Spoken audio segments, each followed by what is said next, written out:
Então, ele precisa ter disciplina e ele precisa ter constância, né? Para que, sabendo que o volume que ele vai alcançar não é o volume que ele de fato vai realizar e fechar negócio, e sabendo que esses nãos, eles vão ser parte de um processo onde ele vai aprender a argumentar melhor, a ouvir mais, a colocar a fala certa no momento certo, a entender o que aquela pessoa de fato precisa e oferecer soluções. Então, ele, com cada não, ele vai aprendendo.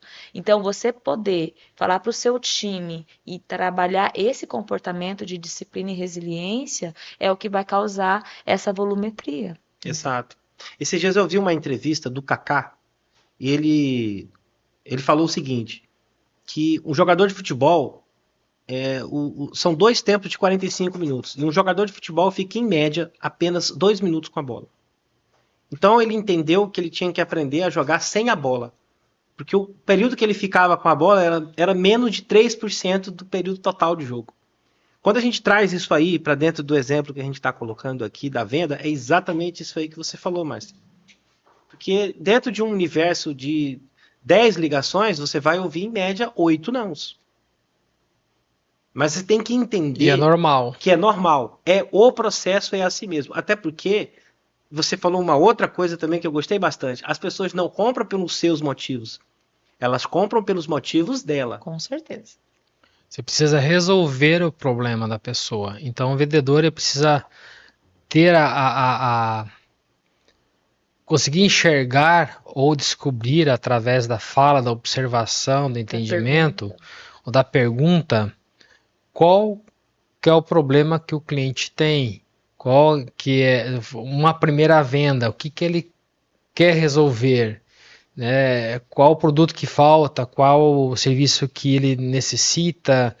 Então, é um conjunto de situações que vai fazer com que ele seja mais assertivo ou menos assertivo.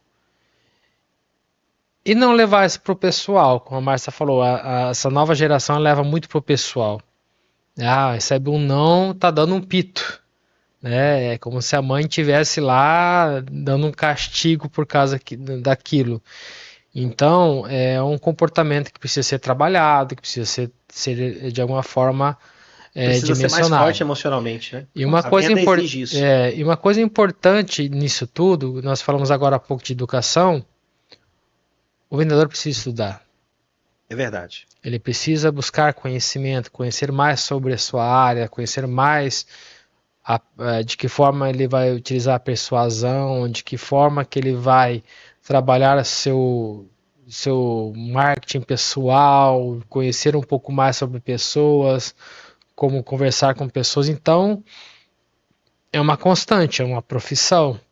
É uma bela profissão, mas ele se torna belo quando você tem todo esse conjunto de conhecimentos, de habilidades, né, de feeling para isso.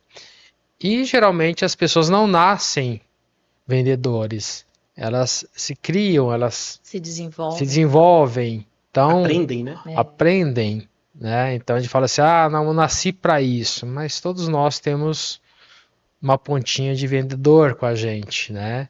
Então, alguns trabalham melhor tudo isso, outros trabalham menos. Quem trabalha melhor, quem busca conhecimento, se desenvolver.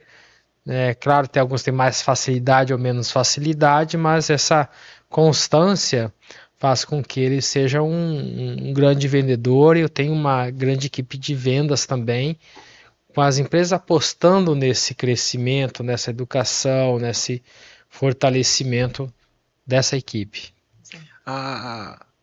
Tem uma coisa que a gente fala muito aqui também sobre a questão da proposta irresistível. Para você criar uma proposta irresistível, você não tem que oferecer o que você quer. Você não tem que oferecer o teu produto que está na prateleira.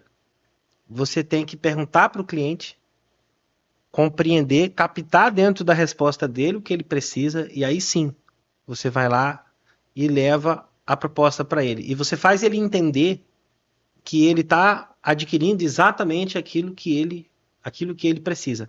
É como se você tivesse que trabalhar primeiro um nível ali de conscientização primeiro, antes de você fazer a oferta da venda. Porque Se eu pegar um telefone aqui agora e ligar para você e te oferecer um serviço, provavelmente você vai dizer não mesmo. Sim.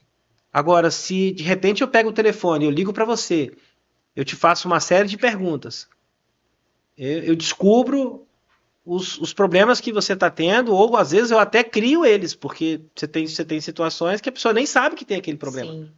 E às vezes ali dentro de uma conversa, o vendedor que é bom, ele desperta isso na pessoa. Porque ele faz ali a pessoa entender, é uma questão de descoberta mesmo. A pessoa entende que tem um problema a partir daquele momento, porque ela não sabia que tinha antes. Perfeito. Isso aí. E aí quando você vai trabalhando isso, né? Por isso que você falou ali, eu acho que é bastante assertivo isso aí. Vender não se trata de falar, e sim de perguntar. De perguntar. E aí, quando você vai fazendo as perguntas certas, você vai entendendo o que está acontecendo, né? Aí você fala, opa, peraí, eu te escutei, né? Pera só um instantinho aí, que eu acho que eu tenho um negócio aqui que resolve isso aí para você.